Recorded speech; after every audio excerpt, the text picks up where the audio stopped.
What's up, ladies and gentlemen, and welcome to this week's edition of the Above Average Dynasty podcast, where today we're going to be doing our normal stuff. We're going to be going to go over some news, a couple of buy sells from the latest ADP that we can see from startups, and we're going to do some trade talks. We're going to talk about we're going to do some community service. I've pulled some trade posts from the Dynasty Trade Advice subreddit just to see if we can't help people out. Eventually, maybe get some comments. Now that this puppy's on YouTube, we get some comments of what you guys would like to ask us. But for now, we're just gonna have to find that content ourselves.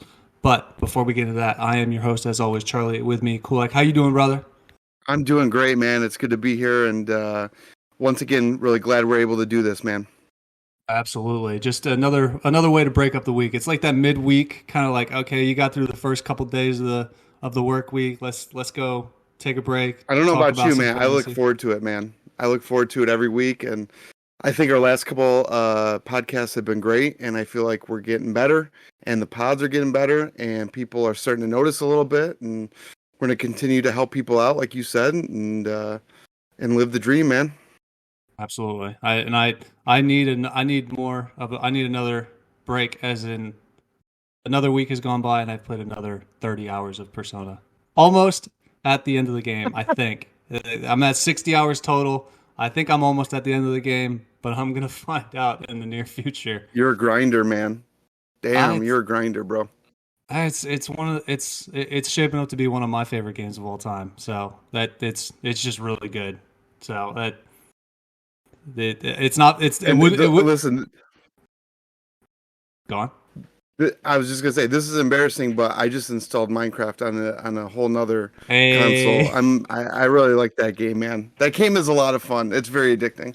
Well, you have little children. Like this is the time to be playing Minecraft. Like you have Minecraft and Mario Kart as the two games you can play with your kids at this point. Mm-hmm. Yeah, he's playing Super Smash Brothers. That's been a lot of fun. That's awesome. I do not let him win. I do not ever let him win. Just keep holding him off until he eventually does beat you. I told him, I said, one day you're going to beat me 100% of the time, but that day is not today. I think he's probably got another 20 years, hopefully, before he can beat you in a video game. Before we jump into our first segment, which is we're going to go over some of the latest news of this week. Actually, a pretty packed week, considering now that we've officially gotten into the off season, we've got a lot of stuff going on. But before we do that, I got to do a little bit of housekeeping. We finally managed, after a whole month, we managed to put these things on YouTube, and just because this whole life is us just chasing a little bit of dopamine. If you could hit that like button, if you like what we're doing, I'd really appreciate it. And if you want to see more, if you want to hear more, hit that subscribe button. And if there's anything that we say that you agree with, disagree with, want to see more of, want to see less of, please comment, because we have a habit of putting up a lot of opinions on this show, so I'm certain there's something that somebody disagrees with. But let's jump right into the first piece of possible disagreement, and I almost hesitate to bring this up because we want to keep this one a little bit family friendly, but I think you can't talk about news without at least addressing the fact that this week Zay Flowers is being investigated, not innocent until proven guilty, but he is being investigated for a potential domestic assault. Now, I guess the question I would have to jump into is just, now that news has come out, is this kind of a situation where we want to just offload him as fast as we can? Is this almost a morbid way to put it? Do we want to buy on this speculation? Because I'm a little bit cynical that these things never seem to really amount to much, even if they're true or not. Yeah. They just never really seem to go anywhere. Is there anything actionable that you would do with Zay Flowers? You're the one who's kind of got me into the Zay Flowers stock. I mean, he's not somebody that was ever really on my radar. I was probably more of an Edison guy going to the draft, but as the season went on, yeah, it was. I didn't pick up one share of Flowers, I don't think. So, you got to ride the ride with your many shares, and it was a fun ride. I mean, so to answer your question, yes, I do think that this is a really good buying opportunity, and no, I don't think it ever usually amounts to much. I mean, it doesn't. Again, I'm not an expert in the um, exactly legal what system. happened, and I didn't read through. Right, in the Oh, legal system, yes, I am officially not a lawyer. How dare the me? only thing we know, the only thing we know But is we this, don't know anything right now. I think it's really that's all that we ever saw was that this investigation has been open, but we don't know who the parties were, what happened. I think that right. so. I mean, it's just it can be such a variety of situations, and like there are absolutely a few of them that are really bad, but it seems like that would have came out if it was something like really, really bad. Um, yeah, I think this is news where it's almost like, and I don't want to say this. I'm not saying this like, and let me rephrase. I was going to say something, but this is a touchy subject, right? Like I don't want to say something and then it's a tough have one. the news come out and it's yeah. So I mean, it's news that's non-news until it's actually news. Well, But then when it's actually news, then you should be thinking about selling. But until then, it's a buy.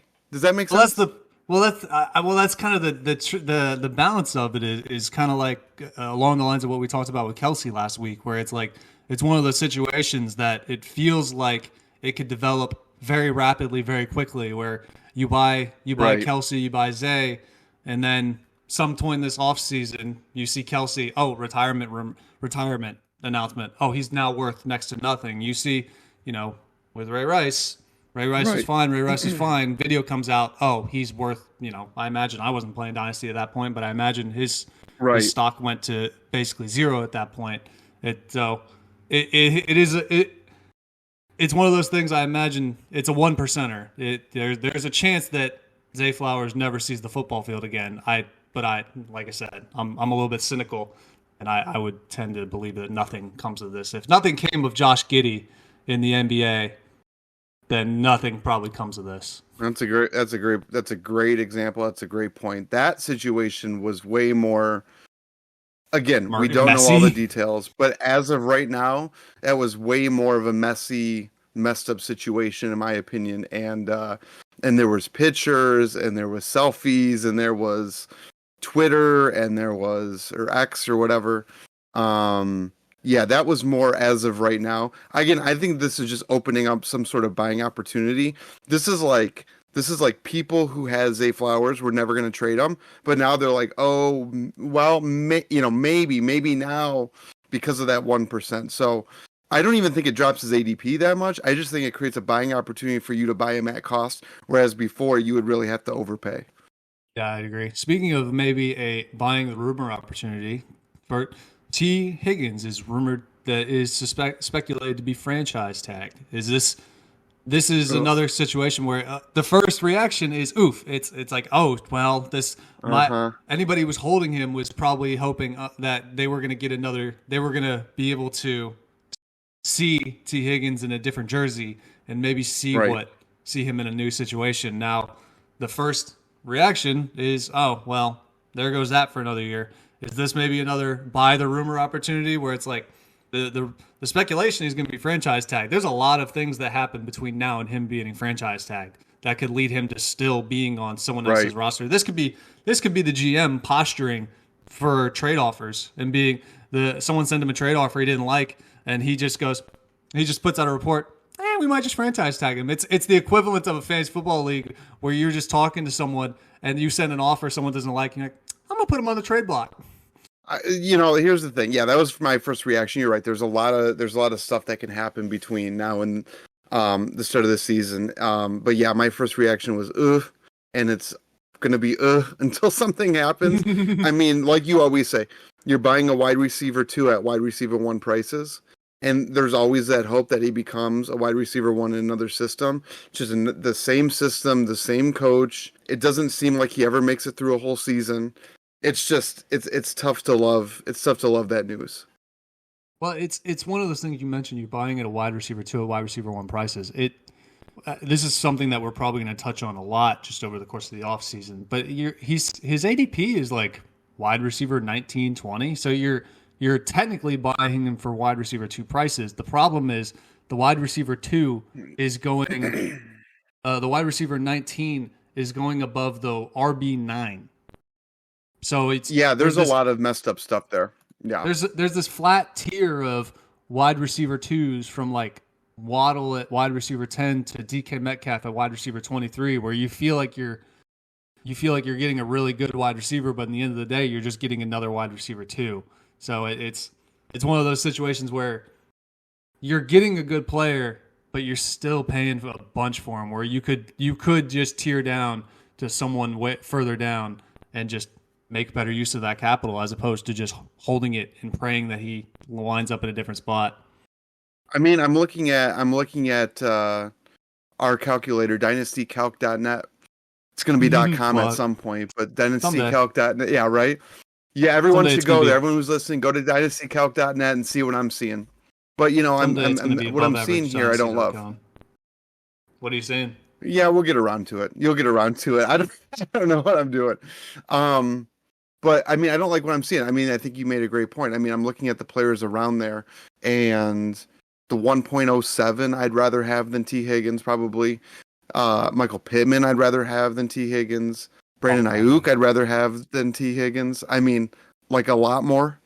So the fact that they're even closer or the same at market value, yeah, I mean, it's just tough to love him for his ADP or his price. So yeah, I mean, he's just always been one of those expensive players. I mean, there's a reason I don't have a single T share. I think it's just he's always felt expensive. Like if you bought T. Higgins, like I bought T. Higgins a couple weeks ago in one league. If you bought T. Higgins, you were kind of playing the lottery. You were kind of just hoping to see he went to a different system, and like you could even sell him with that bump. He got picked up by the Chiefs, giant bump. Oh, he got picked up by,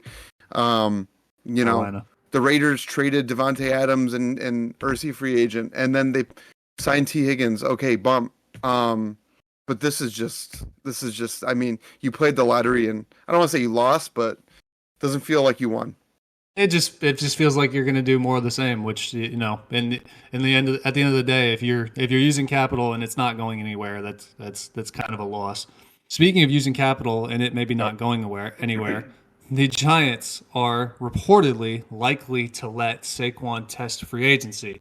Now, I have always been a Saquon lover. He was one of the best backs coming out. He was the best back coming out of college. There's a reason why he got drafted number 2 overall. So I've always been a Saquon buyer. I firmly believe that this is a buy point, and I want you to convince me that I want to see if you're going to convince me that this maybe pump the brakes on this. What do you think, brother? I mean, I can't stress this enough. Go out and buy him everywhere. Why would you not? Like the ADP he's going at, I can't tell you not to, man. I mean, it's just, you look at some of the players he's going around in some of these startups, and it's absolutely criminal. Not to mention that the draft class for this year looks kind of short on running backs. I mean, again, maybe this is my mentality, but I always think of Saquon with all of his injuries being having less miles. Christian McCaffrey, kind of the same mold. Like they're 27, 20, going on 28, I think. Or I think Christian McCaffrey's 28 and Barkley's 27. Whatever, something like that. Because of their injuries, which again could linger into their later years, have led to less carries, I would assume, over the course of their career. They're not at what they would have been if they didn't miss multiple, seasons or partial seasons or whatever. So again, they're both kind of healthy right now. They're both kind of, I don't know, elite backs that you can get for a really good price. Saquon specifically, but yeah, I mean, I'm not going to talk you out of it. Go buy him everywhere. Yeah, that's the problem. I suspect it's the hard part about these windows where it feels like someone's a buy is where everybody else is. If you're playing Dynasty, you're probably paying attention to these reports. Like you're not like maybe right in the middle of February you can catch some of your league mates being a little bit inactive. Let me rephrase this. Because he might not be a buy. He's probably just like a hold. Okay, he's probably too much to be.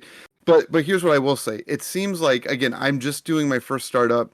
It seems like when I take a look at his ADP, I take a look at where he's at in the startup that I'm doing currently. It seems like he's a good value at ADP. He might not be a good value on the trade market, right? And we have many examples of that. I mean, I think it really just comes down to the obviously every trade depends on the situation, but the perfect situation would be go find the person. Go see if your Saquon Barkley owner looks like they want to blow it up, and go offer them a 108 for Saquon Barkley. It's like they probably want the pick because they want to reset and they don't want to be holding a 26, 27-year-old running back. And you get one of the elite running backs. I think his ADP just comes down to the fact that we're going to sound like a broken record. Running backs and quarterbacks are just kind of cheap right now. It feels like everybody's rushing to these wide receivers. And the what's the rule? When everybody's zigging, you zag? You zag. I mean, it doesn't feel good to zag, right? Like, it doesn't feel good to buy a running back. Scary as hell. Right. Who's 27, who's had injuries his entire career, and he might test free agency, and you don't know where he's going to go. And every place is doing a committee now. I mean, again, it's much better at ADP if you can get him in the 6th, 7th, or 8th round or something like that than it is to pay like 2 late 25s or a 25 and a 26 or something like that. I don't know. I don't know what people are afraid of. I mean, if people are selling him for a 1.08 6 months before the start of the season or whatever it is, or 7 months before the start of the next season, to me, that's just criminal, and that's just bad asset management. I mean, you should be sitting on him. You should be waiting to sell him until we get closer to the start of the season. Maybe you move him, later. I mean, later on. You should not be moving him right now, in my opinion. I mean, wait to see what happens in free agency, if that's the case, or he gets franchise tag and they improve their O-line in the draft. I mean, it just seems like this could be the worst possible time probably to sell him. But true, but I mean, there's a reason why these veterans are cheaper right now, is because whether it's just because of human nature or it's just because of just how people like to play. Now that we are 6 months until people have to score fantasy points, the players that will do it for you are about as cheap as they're ever going to get. So that's right. That segue is just not going to work. Justin Fields is now -1. Well, maybe it's a value for the Steelers picking up a 9th overall pick for potentially a second rounder. But Justin Fields is now -115 to be a Steeler, and Mitch Trubisky and the Steelers have mutually agreed to part ways. Feels like there's a lot of smoke. Now we could take this a couple ways. We could talk about Justin Fields. I would want to talk about Pickett. I think there's a sub. I don't know if it's because people forgot. I don't know if it's because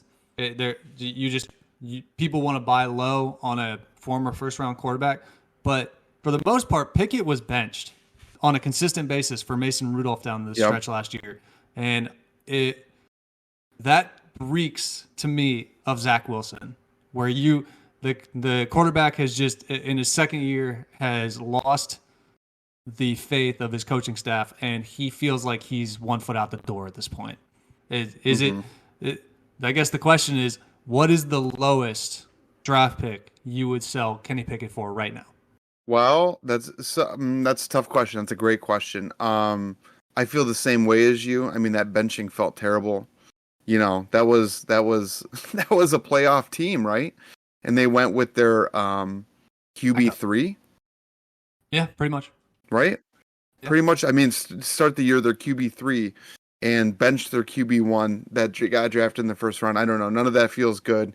I don't think he looked good. I mean, I caught a couple Steelers games, and I remember his first year. I saw clip after clip of him on Twitter with players in his face just throwing darts. And again, when I say darts, I mean like 2 a game because it was Matt Canada. So let's be honest, there wasn't many opportunities to throw darts. But when faced with pressure, I felt like he held up pretty well. This year, I just don't feel like there was the same. I don't know if it was because of his injury. I don't know if it was because he was fed up with the bad man or bad man number 2, whatever you want to call him. But none of it, right? Like, none of it ever felt good. None of it ever feels like there are good buy lows. I think there's some players that you're like, okay, like their situation just sucked. And I really, you feel good about like whatever. There's just not a whole lot to feel good about with Kenny Pickett. I mean, I thought the Steelers kind of reached on him in the first round anyways. I guess the devil's advocate, does that make him the ultimate buy low? Is usually the best buy lows are the ones where you have to hold your nose. You've got a good thesis of why you think things will turn around. You're going to hold your nose and just say, look, I'm going to spend the 208 I'm going to spend my late second. I was pretty good last year. I got a 208 sitting here. Do I pick some random running back, or do I a rookie running back, or do I just go out and take a shot at a first round quarterback from 2021? The devil's advocate would be that this is the ultimate buy low, but I could not follow through on that advice. I can tell you right now, I've sold the only pieces of him I had, I sold. I think you're smart to do so. I see the situation very similar to how you see it. I'm thinking about the answer to your question because it's kind of a tough question.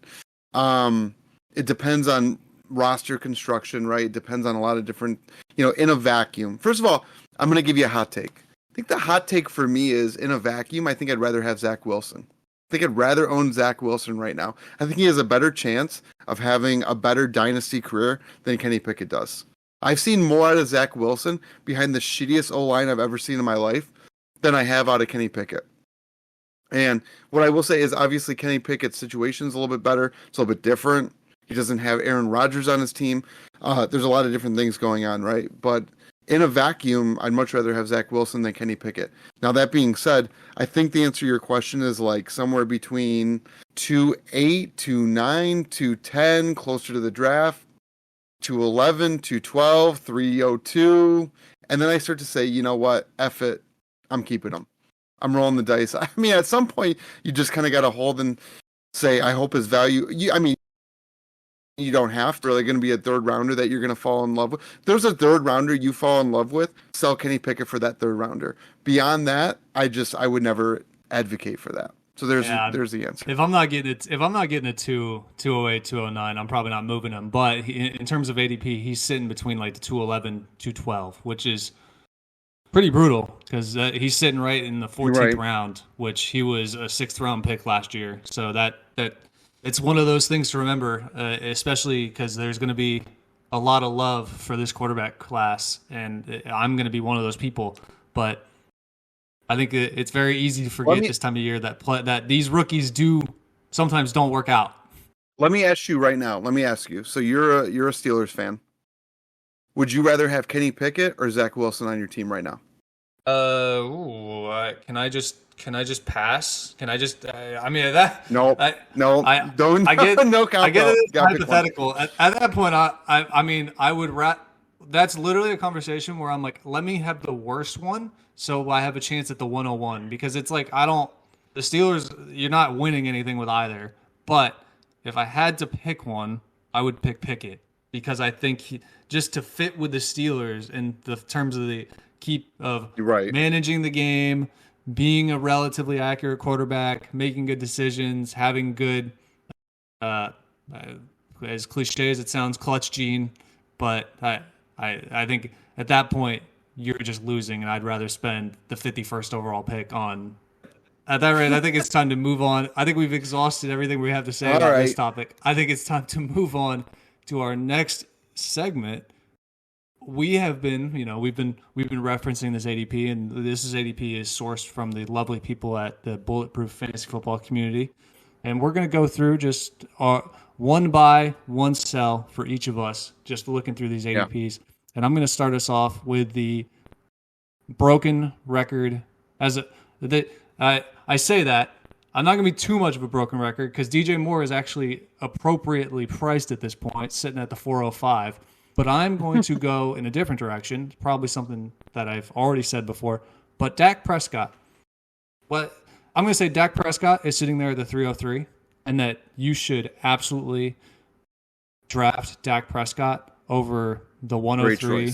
Trevor Lawrence, as much as I hate to say it, Breece Hall, Puka Nacua.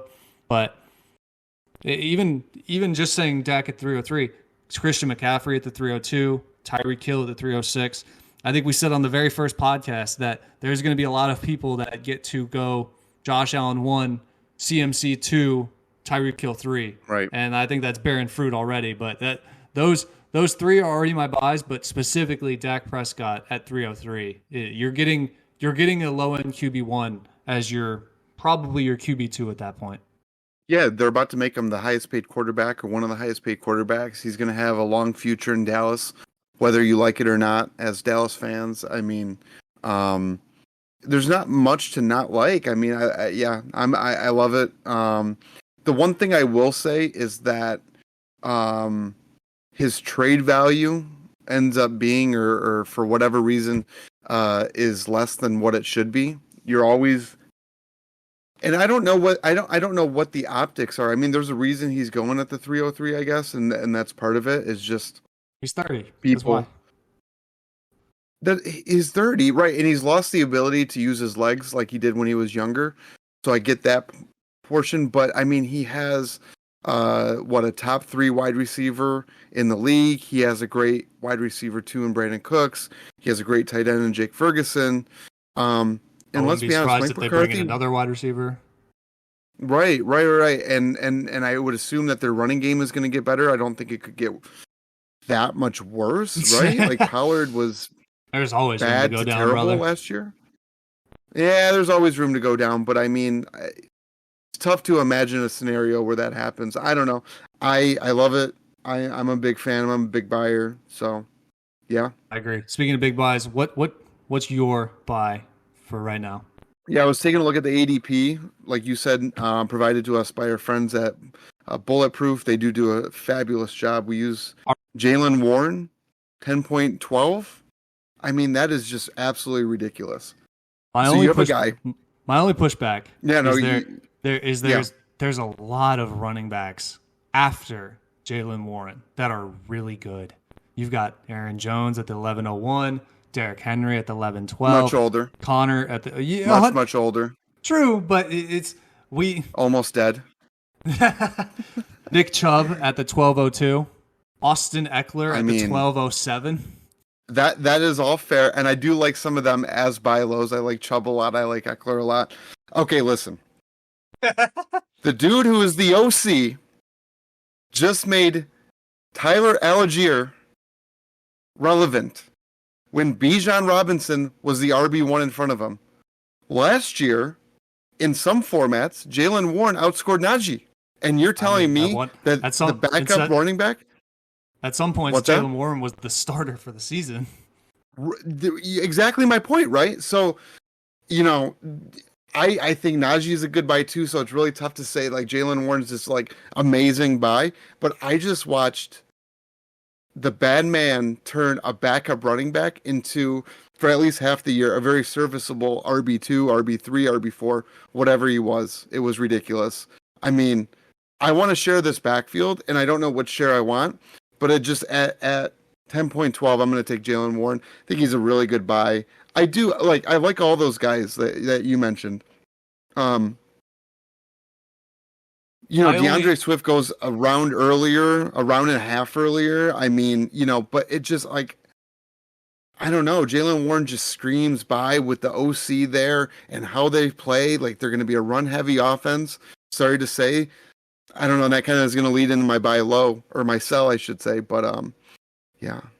I mean, I only push back just because I have to put a counterpoint because this was one of your first takes when you first started playing Dynasty is Jaylen Warren was undervalued, and I made multiple waiver wire additions in Dynasty in very deep leagues to go grab Jaylen Warren based off that, and it pretty much is panning out pretty well. It's one of the biggest reasons why, no matter how worthless it feels like your waiver wire is, always becoming it because there's always going to be some guy that is going to pop and go from worth nothing to feels undervalued at the 10-12. I agree with you. I mean, it's moving on to Marcel's. I'm going to sound like a broken record, and maybe this might be a little bit weird considering I was making some nice points about him last episode.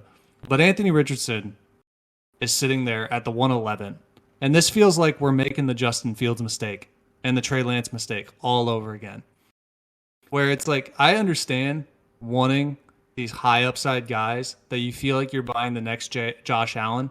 But man, spending a late first in a startup, you have to know that you're getting a return on value at that point. You can't just... It is the fastest way to turn 3 first-round picks into a 2 or 1 first-round pick. And I don't know. It's a mistake I feel like we see a lot. I fell victim to it last year with Justin Fields, but I would urge you, if you have Anthony Richardson, like I say every week, go find the person in your league that wants Anthony Richardson as much as CeeDee Lamb, Justin Herbert, Joe Burrow, and make that swap. Because Anthony Richardson could be Josh Allen, but I know Burrow and Herbert are outstanding. How's that sound to you, brother? Okay.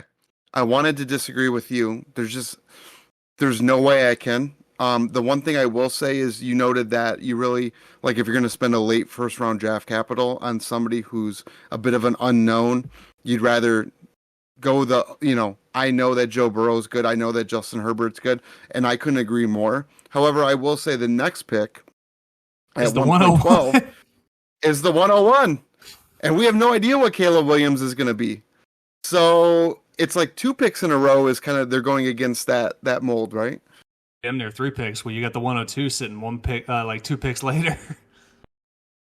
Exactly. So I mean, I think people do take mystery boxes a bit too high.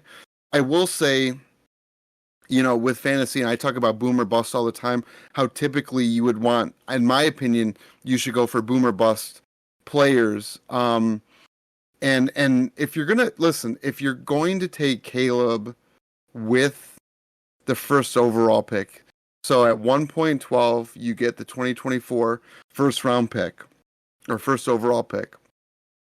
You could say that Anthony Richardson does have more upside than Caleb Williams, make the argument, and then it's harder to disagree with you then. I still think you probably shouldn't do that, even though I do love booster bust, boom or bust players. I can't say that. Part of me wonders if this is kind of indicative of just like last year, you got past Bijan Robinson in a startup and it just became a very flat tier. And I almost wonder if this is kind of the same thing happening this year. Like, I mean, if you look, I'm looking at ADPs, and the ADP difference between pick 16 and the next dozen picks are very similar. So I almost wonder if this is just kind of a flat tier where I think people are getting to pick 11 and there's about 14 choices sitting in front of them, and Anthony Richardson just happens to wind up looking like the most attractive one. He's just so hard to trade. I would never take him there. He's just so hard to trade for that price. I hated Fields last year. You know this because you bought a Honda Civic, you drove it off the lot, and it lost 25% of its value because no one wanted them in trades. And I hate, the ADP didn't match trade value then for Justin Fields, and it's the same thing to a degree with Anthony Richardson. I think more people probably want to roll the dice with him than they did Justin Fields at the price he was going for last year, but it's kind of the same mold, like you said. Do you think because I feel like if I remember right, his fantasy calc value was 14, rank was 14.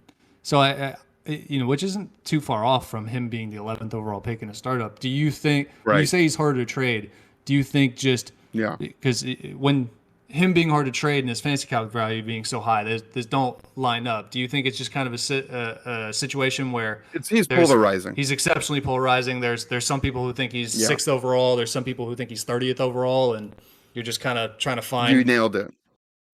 And so if you're in a league with 10 people, I mean, you may just have 9 people that just think he's the 30th overall player, right? But like somebody like Burrow, he doesn't have that ups. No, we all right. So, but your point is really valid. Everyone likes Burrow. Everyone thinks that his upside is relatively capped due to his non-rushing ability and his propensity for injuries, I would say, at this point. But there's a general consensus in most leagues that Joe Burrow is a top 10 to 15 dynasty asset. Is that fair to say? Oh, yeah. 10 to 15. If I ask somebody randomly in one of my 10 to 15, I mean, he's fallen a little bit, but it's funny because his ADP is. But you 7. ask somebody, his ADP is 7. I feel like his trade value is a little bit lower as well. Kind of one of those guys too, but there's just a general consensus among fantasy dynasty players what Joe Burrow is worth, give or take. So he's just a more consistent trade piece than Anthony Richardson. And that's what I meant. He's just hard to go out and find that person that values him at 5 or 6 or 7 and get that return on investment, maybe even make a buck or two. Whereas Joe Burrow, I think you could absolutely do that. You're not going to make nearly as much because, again, there's that general consensus for what he's averaged, value is. But everyone thinks like that, or at least most people think like that. Whereas with Anthony Richardson, not all people think like that. So much more polarizing. Very interesting when you think about it.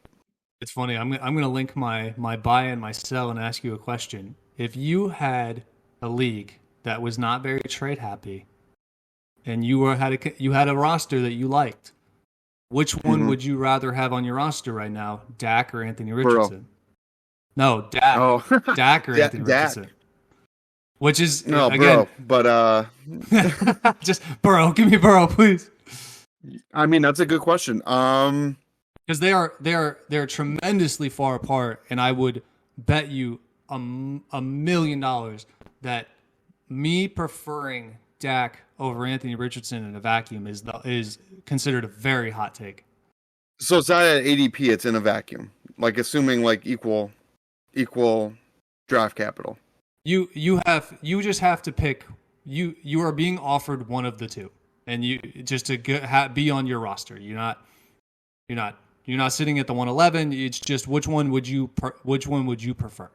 I wouldn't be in the league because there's no. It's a non-trading league. No, I'm just kidding. That's a joke. Dak, give me Dak. I mean, give me Dak. I don't even think it's particularly close, honestly. Like it should be like we should be debating it. We should be, pros and cons, league breaking upside. I mean, Dak's only 30. I mean, you said people don't like him because he's 30. He's only 30. I mean, it's funny because there was a point in our Dynasty careers 2 years that we would have taken Anthony Richardson over Dak, and I think that there's an evolution there. But I would tend to agree with you, and I think just plugging it into my fancy trade calculator, I would suspect that you could probably get, if you had Anthony Richardson and you went to the Dak owner, you could get like a random 25 first. You could sell Anthony Richardson and get Dak in a 25 first, and that we would say just take Dak straight up over him. So the fact that you can get a ton of juice on top of him, it just means I think that's the kind of trade that you should be making. Yeah, those are the kind of trades like where you're able to tier down and grab future capital, like we've been preaching this entire time. I think we did it. We said it last week or the week before with running backs, but yeah, I mean, who do we think? I mean, we kind of operate in 3-year chunks, don't we? Like, who do we think is going to score more points in the next 3 years? I think Dak will. I don't even think it's particularly close. I think the chance that Dak scores more points is much higher than Anthony Richardson, and not because of ability, but because of injury, because of his play style. A variety of reasons. I mean, he plays on the Colts, who have a really good running back. A lot of different reasons. To me, it comes down to the fact that Anthony Richardson has a much higher ceiling, and he's much younger. But he also, I know with relative confidence how many points Dak is going to score over the next 3 years. And I have no earthly idea how many points Anthony Richardson is going to score over the next 3 years. You can build a team around Dak. It could be way more. It could be way less. And the idea that it's an extra round or so cost to go from one to the other is just he's why. How many quarterbacks am I going to need if I take Anthony Richardson with a first? You know what I'm saying? Like in a 2 quarterback league, am I going to need 4? Am I going to have to draft 4? Well, you draft Anthony Richardson and Jordan Love, and then you come back later and you pick up Kirk Cousins and a Gardner Minshew, and you just go for there. I think that's your build at that point. Right, and it is. And you got one guy who played 5 games or 4 games. You got one guy who played 6 and tore his Achilles. So, I mean, none of that feels really good. I just think it's much easier to build a solid team around Dak. Like you said, he's a known quantity, and he's tied to a legit wide receiver 1. Whereas, do we really know what Pittman's going to do? I mean, he could get franchise tagged, right? Oh, yeah. He's technically a free agent, but he's a free agent. I'd be surprised if they didn't retain him. Moving on to our final sell. What I think you mentioned that you were going to keep it in on the same team. Or do we have a Steelers wide receiver that needs to be sold? Yeah, early in the 7th, the first pick in the 7th round, George Pickens, wide receiver 27. Situation the same or worse with a run heavy OC. I like all the receivers around him that much more. I like all the running backs around him that much more. What's Counterpoint. Sophomore wide receiver had Mm-hmm. 1,150 yards with a terrible quarterback and a terrible coach and a terrible offense. And what does he have now? Well, he's got does he have a worse offensive coordinator? He doesn't have a worse offensive coordinator, but he has a run heavy offensive coordinator. He could true. play 40% of snaps next year. Would we be surprised? I would be very surprised. I mean, I don't. He's the wide receiver too on the offense at the very worst. So he's going to be on the field unless they're just going to go really, really run. Like if they're just going 3 tight ends, which I mean, Darnell Washington's basically a second tackle you get to put on the field. So I can understand them wanting to just roll him out every single chance they get. Of all the offensive coordinators in the league, who would want to do that the most? It would probably be Arthur Smith, especially because he's the backup tight end. There you go. He's going to be a tight end 1 as the tight end 2. Yeah, I mean, right? Like that's kind of and that's kind of why I want to buy Jaylen Warren. That's kind of I want to buy some of these backup pieces. Like I think Deontay Johnson's a better cost as ADP. I think it was in the 10th round or something like that. But yeah. So I mean, I like Pickens. He seems like a good kid. He seems like a great receiver. He seems like he's got amazing body control.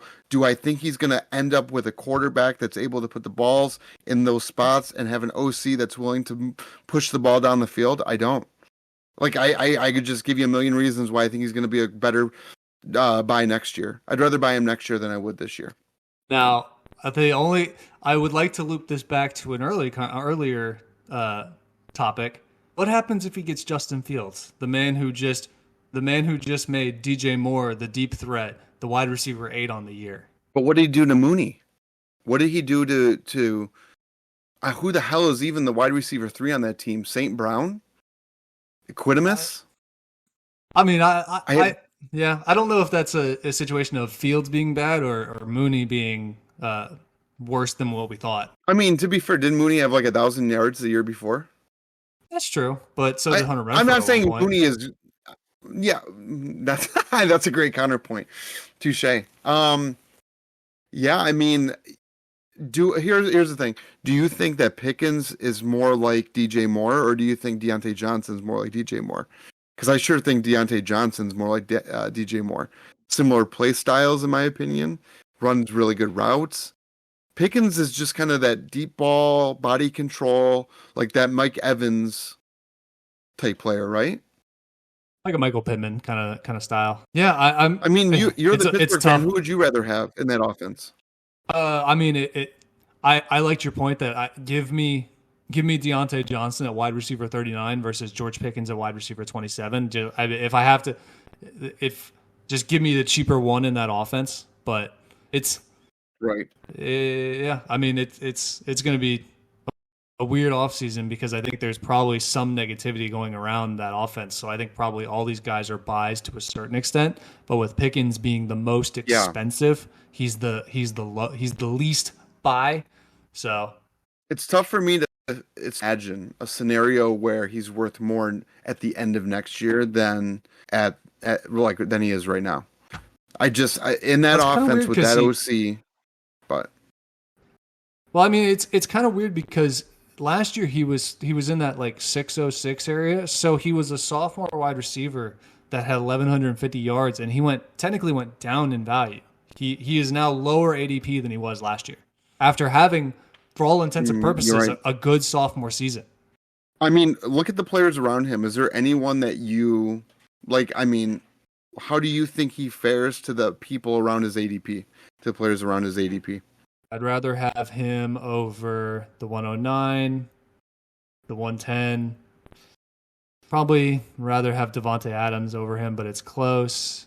I wouldn't see that area gets really wonky just in general. I think that's kind of I think this whole topic comes down to the fact that Pickens is kind of the start of a tier where it's like you're really getting some wonky players. Like right after Saquon Barkley, you get into James Cook, Bryce Young, Pacheco, Deebo Samuel, Stephon Diggs, the 109, Pickens, Spears, Jacobs, Baker. It's like there's a Devontae. there's a lot of instability there. So I guess Mm-hmm. the global question, I would say, what I would say globally is, don't sell George Pickens, sell your late sixth, early seventh, and try to tear down. Yeah, If, sell that tier. like Mm-hmm. if you have the 701 and the 812 or the 612 and the 701 in a startup, and you could go to someone and go get their like, what do you think? Like the go to the person on the other end and get like the 10-1, 11-12, and the 12-01. Yeah, I was gonna say like 2 9s and 11 or something Yes. like that. That's So about that's what the you kind of said. that's the kind of pick that's the kind of move that I would make, where it's like I don't know if I'd sell George Pickens if I had him. I would just, if I was in a startup, I'd be trying to angle out of those late sixth, early seventh. Like let's say that you traded the 612 and the 701 for like a mid ninth, a late 10th, and an early 11th or something like that. So who would you rather have? The 109 and George Pickens, or Amari Cooper, Jalen Warren, and Aaron Jones? The To latter. me, it's like a no-brainer. Yeah, I would agree with you. There's always going to be players that stand out on the board as values, but I think there's definitely, it feels like there's a lot of depth this year where there's a lot of interesting players going around, especially in those like 12th, 13th round areas where some of these younger guys have kind of bubbled up and Yeah. pushed down a lot of really good vets. I do want to shout out really quick. I was going to put Ramondre Stevenson as my buy low. I love him as a fantasy player. What's that? He stresses me out, man. I mean, for a mid ninth, I mean, if if he ends up being worse than last year, which is hard to imagine, if he ends up being worse than last year, then he didn't lose a whole lot. I mean, I like him at his ADP. I like his PPR pass catching ability. I think he has. I hate that word game breaking, or that phrase game breaking upside, but I do think he is. He's an RB1. He can be Saquon light. He can be an RB1. He could be. Like, he's got the tool set that the guy that can score touchdowns, or is perceived to be big enough to score touchdowns. I think there was a stat going around when they signed Ezekiel Elliott that he actually wasn't a great converter of goal line carries, and Zeke was, and that kind of panned out to be true. Yeah, that's a great point. And if he doesn't get the goal line carries and then converts them, if that doesn't happen, obviously, I think with his PPR upside, his floor is just so good. And even if he plays 50 or 60% of snaps, he does, to me, he's like an RB2 with an RB1 upside, basically. So I do like him. I did think about picking him. I just like him as a fantasy player. I don't think enough people talk about his skill set enough. And I don't know. There's something about him that it just enamors me. You know how you really like DJ Moore, and there's a couple other players that you just really like. He's one of those players I just can't quit. I don't know what the reason is, but No, it's fair. I mean, he looked really good. I look at him at the 905, and my eyes go 3 picks to the right at the 908, and I see Alvin Kamara, and I would rather have that. I would rather have him 10 times out of 10. So it's. I agree with you that Ramondre's can we just low. both agree we would not? Can we just both agree we don't want the running back that's in between those two? Agreed. Yeah. Stay away from Tony Agreed. Pollard. Tony Which Pollard. means he's probably a good buy. But that one gives Probably. me heebie-jeebies. Man, this is a tangent, but you've got Tajay Spears going at the 702, and the next like 10 running backs are Josh Jacobs, Javonte Williams, DeAndre Swift, Ramondre Stevenson, Pollard, Kamara, David Montgomery, Najee Harris, Brian Robinson Jr., Joe Mixon. I feel like the hype train's a little bit too hot. I feel like the hype train's a little bit too gung ho about Tajay Spears. I get it, but man, that's not a good use of capital in my opinion. Like if you replace Jalen Warren with Joe Mixon, so Jalen Warren's going at the 10-12, and where was Mixon at the 10-03? If you swap those two, I could honestly say I think I want everyone that you named ahead of Tajay Spears. I mean, And I like Tajay, don't get me wrong, but that is ridiculous. I mean, I could keep going. It's more indicative of just how ridiculous the running back is in startups right now. I guess just because the sentiment is you don't want a running back at this point of the season because they could get replaced, something like all this kind of stuff could happen. I think that was more last year where there was like a ton of rookie running backs and there was a ton of contracts that were up. This year it doesn't feel like there's that as much. Like here's a possibility because people bring up the idea of like not wanting to pick a running back because that weird stuff could happen. What happens when the Titans go out and sign Saquon? Now, obviously, it doesn't make a ton of sense because Derrick Henry. If you're going to sign Saquon, just sign Derrick Henry. But that's one of those things that's possible, and it's one of those things that I don't want to call my shot. I don't want to brag, but last year, I think people were discounting the idea that Kenneth Walker could get replaced or something weird could happen to Kenneth Walker. Right, and he was like a third-round startup pick because it's like he's an alpha. He's a bell cow. Buy him. Why would they draft? Why would anything happen? And then Charbonnet happened. And it's like, well, weird things can happen. And I feel like the same thing is happening to Spears where people are envisioning him getting this alpha role and he's just expensive. Like going through that list, obviously I ran off all those names, but like you said, Jaylen Warren next, Aaron Jones directly after that, skip over Charbonnet, Derrick Henry, James Conner, Nick Chubb, Austin Eckler. It's like, man, I think Tajay Spears is going to be good, but I know Derrick Henry is going to be good next year. I know James Conner is going to be good next year. I know Nick Chubb is going to be good once he heals up. It's tough. I mean, and to your point, like, do we really think Tajay Spears is going to have, even if he's the bell cow, let's say next year, or he plays 60, 70% of snaps, do we really, like, are we extrapolating that production over like 2 or 3 years? Do we really think he's going to be the unquestioned starter in Tennessee for, a multitude of years? I find that very hard to believe. Yeah. I almost think that Derrick Henry has a better chance to have a longer career at this point than Tajay Spears.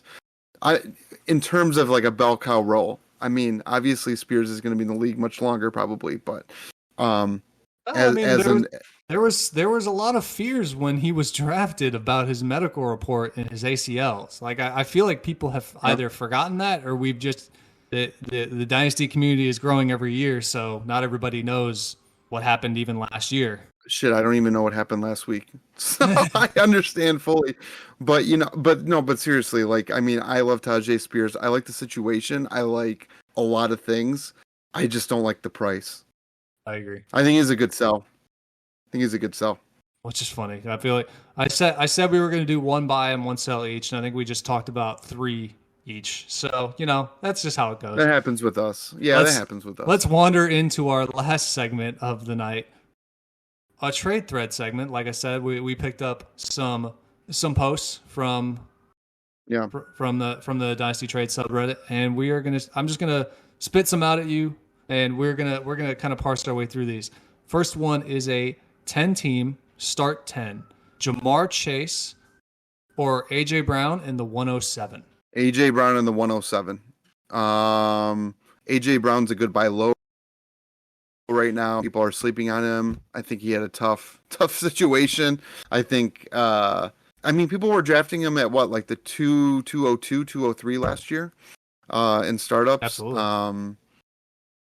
So it was very close to where Jamar was going. I don't think he should have dropped as far as he has. I think he's like the 301, 302, something like that. And then you get to add a pick in that tier before that tier break in the rookie draft where everyone knows that tier break is there. You're able to get value if you want to move the pick. Again, you're pairing an elite receiver, a buy low opportunity, and an elite pick. Give me that side all day. How about you? Yeah, I mean, I think it comes down to the fact that people love Chase. And I understand why people love Chase. But I don't know if people should love Chase as much as they love Chase. I don't. And this, I think, part of this comes down to the fact that I think people forget how often the wide receivers at the very top cycle in and out. And I think you could, like, right. Look, I get why you want Chase, but I feel like there's a portion of Chase's price that comes in his age. So if, like you said, if you can get Chase production in AJ Brown and get the pick to lock in the age, so you're kind of breaking up the age and the production part of Chase with the upside that 107 could increase in value. I like that idea. Especially this year with the start 10. Yeah, that's the only pushback. A 10-team start 10 is a very shallow league.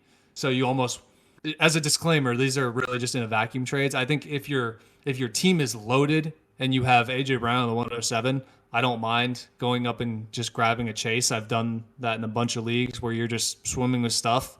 But I think in general, if everybody in your league is even, you're better off going out and just making that trade to grab the more depth.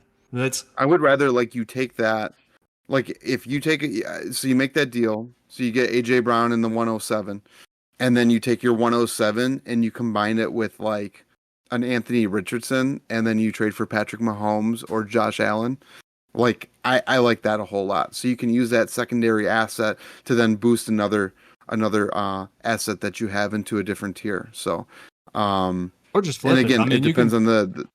You don't have to. Right, if you have the 107, you don't have to take Roma Dunze or whoever falls to you with the 107. You can just trade it for a player. You can just go out and grab potentially a Tank Dell, Mark Andrews, a Drake London. To go get that depth. So this next trade is reminiscent of some of the trades that we talked about last week, some of these really gross trades. But this is the kind of decisions that people are grappling with, especially in this draft season. Would you rather have the 110 or Jerry Jeudy and Jahan Dotson? Just so gross. Just so gross. I don't want either side. 110 or Dotson and Jeudy. Mind if I give my opinion? Yeah, fire away. This is the 110, and I'm betting you 20. I bet you my calculator says it's even. This is the 110, and to me, it's not close. And I think part of that to me is because I'm kind of out on Dotson. I think I showed you a screenshot or a tweet the other day where Jahan Dotson. There's a very short list of wide receivers that have gotten as many routes as he has and as young as he has. And I think that list, it is Nelson Aguilar, Jalen Reagor, some of the biggest busts have recorded one of these seasons where they just get monster targets or monster routes and no targets.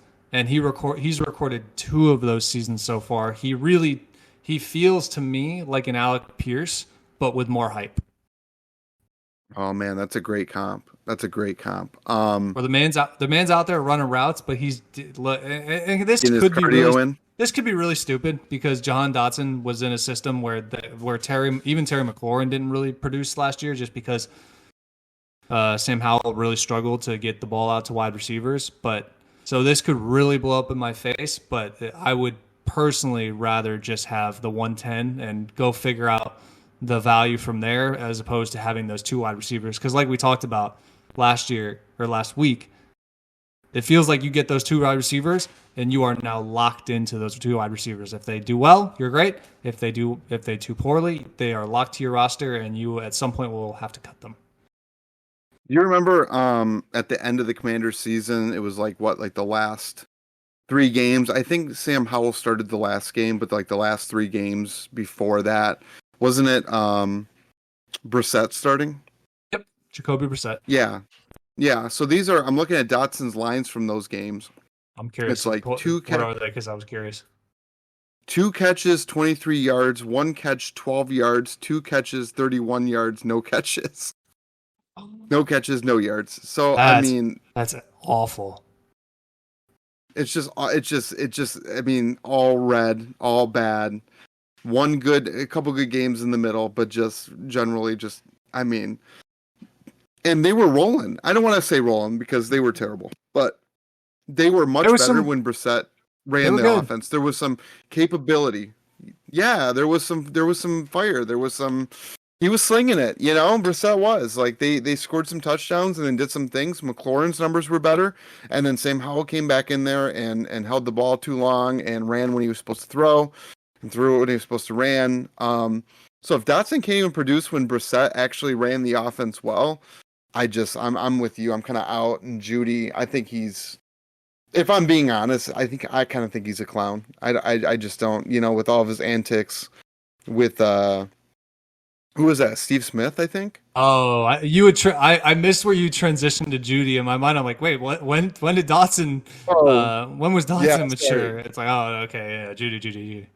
Yeah, Judy. I just think Judy's kind of a clown. Like I just don't think he's a productive-ish receiver who at best will be like a wide receiver 2 or 3. He reminds me of like a younger, cockier Jacoby Myers, I guess.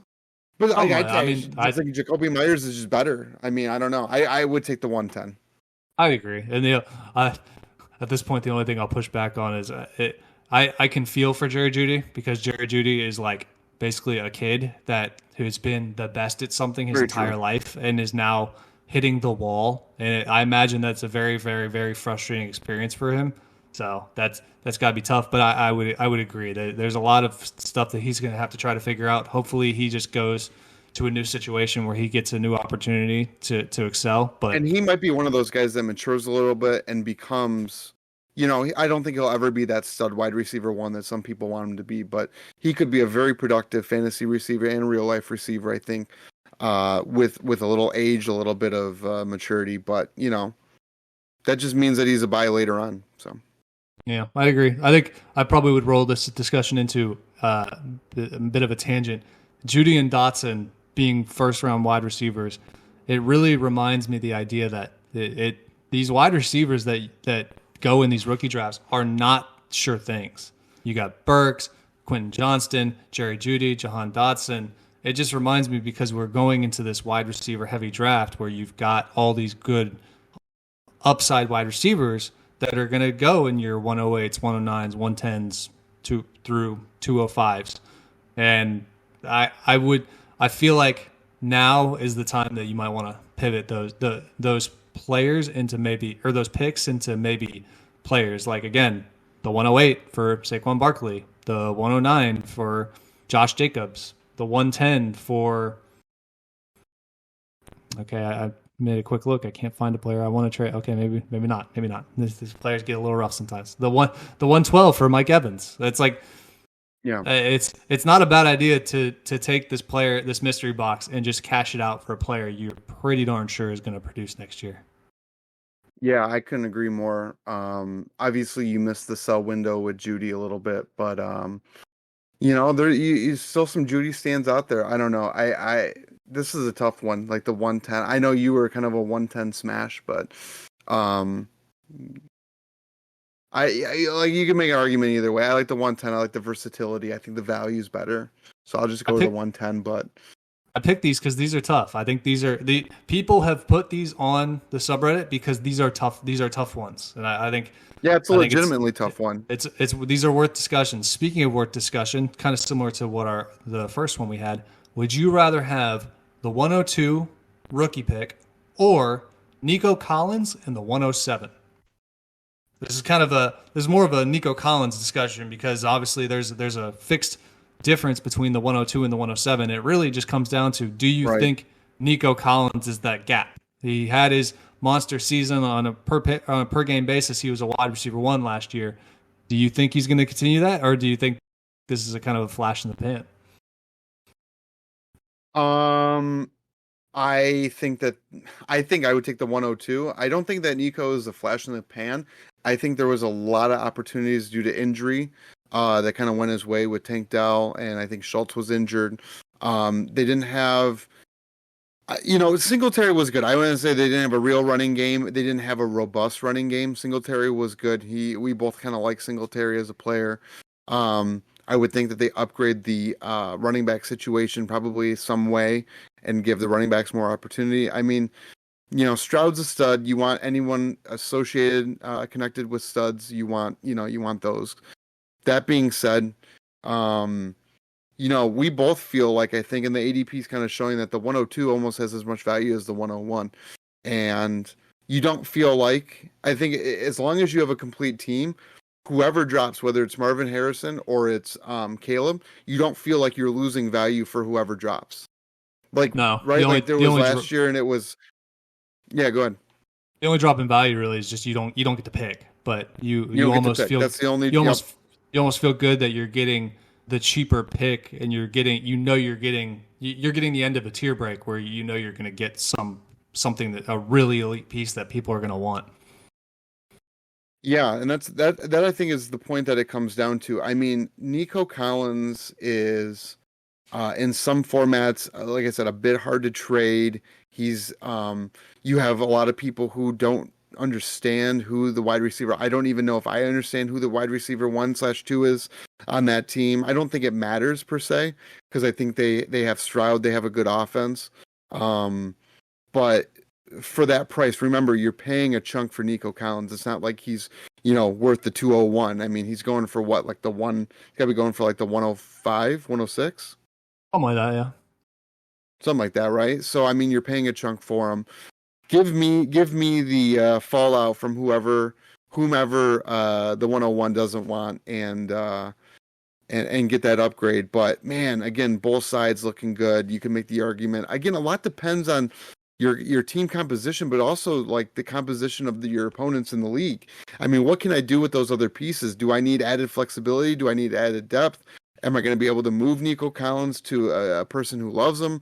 I mean, when you have these even trades, you got to take into account things like this, because I mean, there's not much value wise in between them. So, yeah, I think it's tough. For me, it really comes down to the fact that all three pieces feel unstable. You've got. I love Nico Collins, but he does feel like he's risen in value commensurate with what he did, and you're paying a price for what you think he might do in the future. The 102 obviously is going to be a rookie that could pan out, could not. 107 same way. So I feel like at the end of the day, just give me the most valuable piece that's unstable and let me go make a deal to get something a little more stable. Like I wouldn't be surprised if you could trade Nico Collins in the 107, you get the 102, and then you could get the 102 and trade it for Bijan. And that's something like I would. That's exactly my point. I think you've nailed it. That's exactly what I would want to do. Or hell, I talked about this last week. I wouldn't be surprised if you could trade the 102 for Amon-Ra. If you, and I think you can. I think there's enough Marvin Harrison hype where I think you can. I think if you can, you should. And I'm going to disagree with you on one thing. I don't think the 102 is unstable. I would argue the 102 is probably one of the most stable picks, not only in the draft, but one of the most stable assets. Now, obviously, up until the draft, the combine changes some things. But for the next couple of months, I think the 102 is pretty as stable as I would argue that the 102 is almost more stable than the 101. Oh, I mean, I don't know. I didn't think about that. That's kind of interesting. I didn't mean as much as like the trade value of those picks. Those picks are locked into those spots. I think I'm just that we probably don't need to segue this discussion too hard, but I'm probably not as big of a Caleb and Marvin fan as the market. I don't expect to have a single 101 or 102 in startups. So I think that's where I kind of tend to lead, where it's like I don't. Which is such a deviation from your previous couple of years. So it's funny to listen to it, It's an evolution. I wouldn't say it's too much of an evolution, because I would pick the 103 and the 104 and the 105 and the 106 and the 107. Like I think you mentioned you're doing a startup, and I think I would have the 102 through 107 in that draft if I was in it.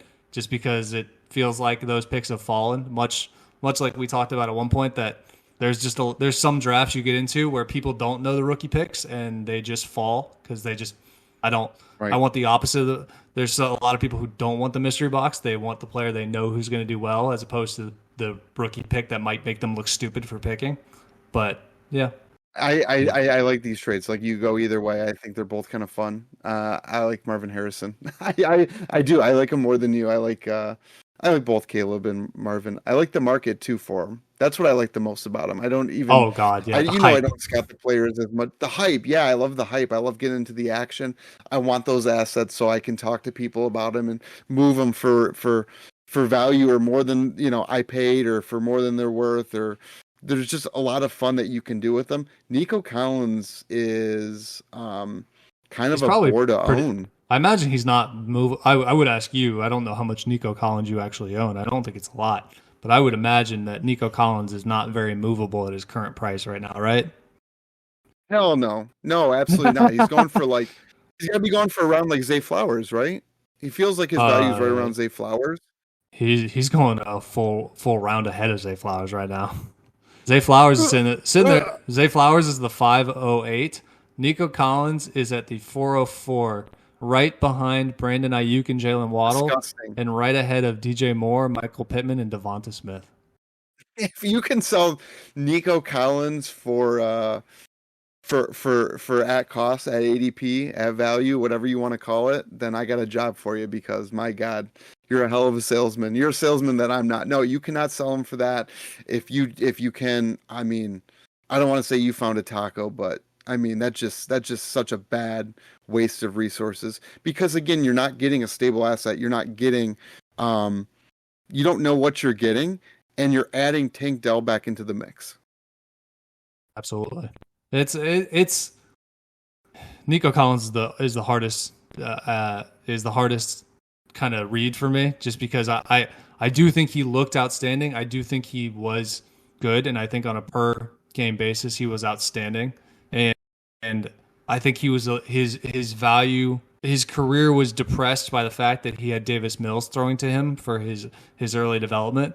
So I think we're probably the fact that he was so cheap was probably a bit of an overreaction, and now the fact that he's so expensive now is also probably a bit of an overreaction. But Yeah. yeah, I think Yeah. I think you're right. 102 for Nico Collins and the 107. Give me the 102. Moving on to our last one of the day. This one I think is particularly devious.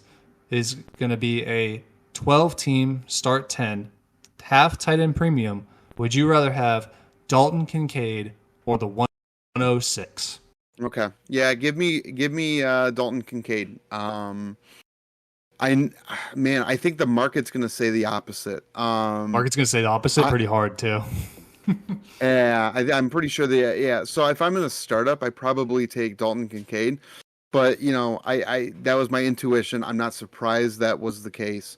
Knowing how much I love market values and I love buying and selling and trading in general, it does change my thought pattern a little bit. But there are some big Dalton Kincaid stands. I mean, I don't think Gabe Davis is going to be back. I think everyone is hyped up. Dalton Kincaid not only as a tight end, but as basically a second or third receiver on that team. If I honestly think you might even get a Trey McBride clone this year, especially on that team, man, with Josh Allen. I'm going to take Kincaid. What do you think? I think it's very interesting just because of the fact that it feels like the 106 at this point is probably about, especially in a tight end premium, is a Bowers pick. So it almost is this almost comes down to, in a way, what just your tight end rankings of like who do you think is better, Brock Bowers or Dalton Kincaid? And I know there was that photo floating around on the internet that basically tanked Bowers' stock for a lot of people, where he looked like a big Hunter Renfro standing next to Rob Gronkowski. I love that picture, man. Oh but my God, that picture. I would probably take the 106 just because, just as we always talk about, picks can increase in value, and I think there's going to be some fervor. And I think the 106 is always kind of fun because you're one mistake away from getting a value, especially when you've got 5 picks ahead of you. You just need one. You just need one person who really likes Roma Dunze or Dalton Kincaid, or who likes Brock Bowers, and then you're just sitting there with a Malik Neighbors, or heck, maybe you're sitting there at the 106, and you just get a weird draft, especially because all it takes is a few people in those rookie picks, and you wind up with like a Drake May sitting there at the 106, someone who probably should be going at the 103. So that's probably the only reason I would take the 106, is just because that that pick could wind up being an immense value just because of, it. And all that also depends on how your league drafts. If you think your league goes chalk, that might affect your decision. I know ours, we try to draft immediately after the NFL draft, just so that there isn't a chalk that people have to be making have their takes and make picks off of it. But that's why I would probably take the 106. There is a chance for other people to mess up and make that pick really nice. Let's say they don't mess up. Let's say that we get to May, we start doing some drafts and they don't mess up. Who's going right now at 1.06? It's pretty much either Bowers or Odunze. I think it's your order after the first two is probably a Daniels, a May, a Neighbors, a Bowers, and an Odunze. So I would probably say the 106, especially in a tight end premium league. You're sitting at a Bowers, and now again, this is where the mystery box syndrome does kick in. I would take Bowers over Kincaid because Kincaid was really good in college and he showed that he could play in the NFL. But I don't think I've ever seen in my entire life a tight end take a jet sweep 75 yards for a touchdown on an on a football field. So I do think Bowers is that next guy who could wind up being outstanding, but that might be the mystery. What if he can't block? What happens if he can't block at an NFL level? That would be really weird because he's shown throughout the entirety of college that he can block really well. But if he can't block, if he can't block, he just fills the same role that Kincaid is about to, because Kincaid arguably can't block, and he's basically a big slot receiver. He's like Kincaid's biggest thing he's got going for him is that he's basically big Cole Beasley, where he's going to be that security blanket in a tight end premium league that just kind of racks up points. I think you and I always just laugh when we're seeing a game happen, and in one drive a tight end will catch 3 catches for 15 yards and suddenly have 7.5 points. Oh my God. And it always happens on like an end of game or end of half drive, like a 2-minute drill drive. It always happens. You're like, okay, I'm sitting pretty. And then you're like, wait a second, Cole Kmet just got 15 points because he got 3 catches and a touchdown. You gotta be shitting me. Yeah, always happens. I would say, and one, go on. What I will say is this, is that I've got to watch a lot of Sam Laporta. Obviously, big Sam Laporta fan, but man, I mean, I wouldn't even say he's the strongest blocker. He's a willing blocker, but he's not the strongest blocker. And I mean, look what he did. I mean, he just literally went, like 2.02 in my startup draft that we just had. So I mean, this is a 10-team league, by the way. He functionally went in the 112 in a 12-team league, which is. I get that premium, to be fair, but I get it as one-sided premium. That's a little bit high for my taste, but yeah, it is funny that the idea that the argument that if he's a blocker, that arguably if he's a good blocker, that hurts him. That's hurt Kittle. It's definitely going to hurt Darnell Washington. They're just not. They're not gonna go out and run routes as much because they're too valuable blocking. It's a great point, and. You're right. It hurt Kittle a lot. I mean, he's missed out on some. I mean, he's had some like 1-catch games where he's just been blocking the entire game, blocking for Debo, blocking for CMC, and to have Sam Laporta not have to do that all the time, even though that's a function of our own line, and the reason that we have Brock Wright, who's a good backup tight end, who's the run blocker. But yeah, I mean, that's a great point. I didn't think about that. That's a great point. I mean, I still lean Kincaid. I think Kincaid, for me, in a league that is not active in trading, probably if the league is really active, I'd want the 106, but I like both. I like both sides. That makes sense. And then like all the other trades, that one was a tough one, but we worked our way through it. We worked our way through a lot of things.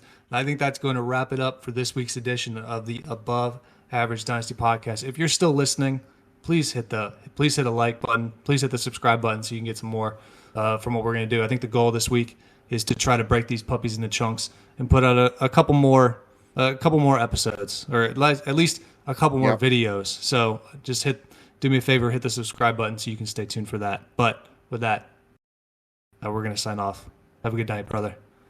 Have a good night, guys. Take care. Thanks for listening.